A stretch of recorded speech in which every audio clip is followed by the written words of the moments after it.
Hello, hello, c'est Gilles ici, à nouveau depuis ces incroyables paysages de Thaïlande. Alors, je vous fais à nouveau un petit peu voir quand même. Voilà, là vous avez, vous avez la côte et la mer. Là je suis au milieu, littéralement au milieu de la mer. Il faut que je me tourne d'une certaine façon pour que le vent ne vienne pas. Alors je vous ai pas montré aussi là, ici, là, le petit complexe, le petit resort qui est là, accroché au flanc de la colline. C'est juste merveilleux. Alors je me tourne là comme ça, c'est pas le meilleur paysage, mais pour que le vent ne vienne pas entraver la prise de son. Et j'ai le soleil dans les yeux. Voilà, je vous avais promis de vous donner des nouvelles de mon cours de yoga. Alors j'ai mal partout. J'ai mal partout. Et c'est ma deuxième, j'ai fait 2 leçons de yoga. Ma première leçon c'était un homme.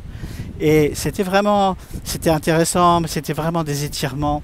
Voilà, c'était une leçon d'étirement. Avec la femme qui m'a fait le lendemain le cours de yoga, alors là, c'était vraiment différent. Il y avait beaucoup plus de sensibilité, beaucoup plus de connexion à soi, de ressenti. C'était intéressant de noter la différence de sensibilité, en fait. En tout cas, j'ai mal partout, mais après, je me sentais bien, je me sentais reconnecté à mon corps. C'était vraiment très agréable. Et puisque je parle du corps, je vais revenir à mon idée directrice de la fluidité. Et cette fluidité, comment elle s'obtient? Elle s'obtient tout simplement en harmonisant les différentes parties du corps. Et ça c'est une notion qui est vraiment propre à Serge Villefard, à son enseignement, qui est basé sur la géométrie du corps. Qu'est-ce que ça veut dire?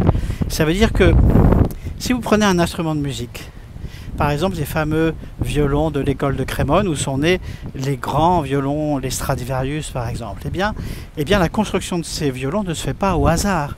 Elle repose sur la proportion dorée, le nombre d'or. Et cette proportion donne à ces violons, ainsi que le type, la qualité du vernis, etc. Mais globalement, les instruments de musique sont basés sur cette proportion et respectent les grandes lois universelles, énergétiques et universelles de l'univers. Et qu'en est-il de notre corps instrument à nous? Eh bien, notre corps, lui, malheureusement, il nous a été donné un corps par la nature.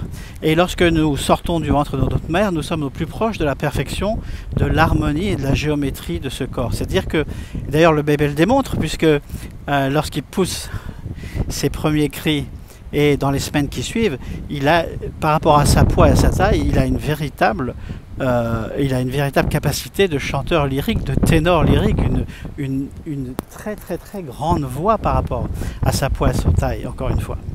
Et qu'advient-il de tout cela? Parce que si on nous regarde nous adultes, eh bien on s'aperçoit que, qu'est-ce qui nous reste de cette énergie? Qu'est-ce qui nous reste de cette voix? Où s'est envolé tout ça? Eh bien la réponse est assez simple. Notre corps a été déformé, corrompu. Notre corps n'a plus la même harmonie qu'il a eu au moment de notre naissance. Pourquoi? Eh bien tout simplement parce que les bobos de la vie, petits et grands, sont passés par là. Et je vois souvent arriver des gens avec des dos très tendus, des dos très épais. Hein. On dit bien en avoir plein le dos. Je vois des gens avec des coups très longs. Je vois des gens avec la tête rentrée dans les épaules. Je vois des gens avec des dos qui sont beaucoup trop longs. Les gens sont beaucoup trop grands. Et tout ça corrompt tout simplement le fonctionnement énergétique de cette fantastique machine qu'est le corps humain. Donc, en quoi consiste le travail Ouvrir la voie? La méthode Ouvrir la voie, elle consiste à ramener les justes proportions de ce corps, de remettre son instrument en état. Et à partir de là, cet instrument redevient la formidable machine énergétique qu'il a été et qu'il est encore, et qui lui permet d'émettre des sons libres, puissants. J'espère qu'il n'y a pas trop de bruit de vent derrière moi, qui permettent d'émettre des sons libres, puissants, ronds, chaleureux. On peut faire aussi le parallèle puisque ce travail est un travail de bâtisseur. Serge Villefard s'appuyait sur les grandes lois maçonniques pour son travail. Et on peut faire également le parallèle avec les cathédrales. Ces cathédrales qui sont de magnifiques machines énergétiques lorsqu'on sait comment en tirer la quintessence. Elles ont été bâties évidemment sur ces mêmes règles, les règles des maçons. Voilà, je voulais vous faire profiter de de ces paysages et puis vous faire profiter aussi de mes pensées du moment.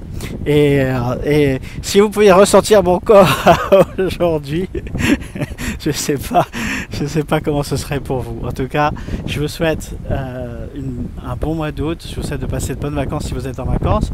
Si vous êtes au travail, eh bien bon courage et je vous retrouve très vite pour la suite. Bye bye.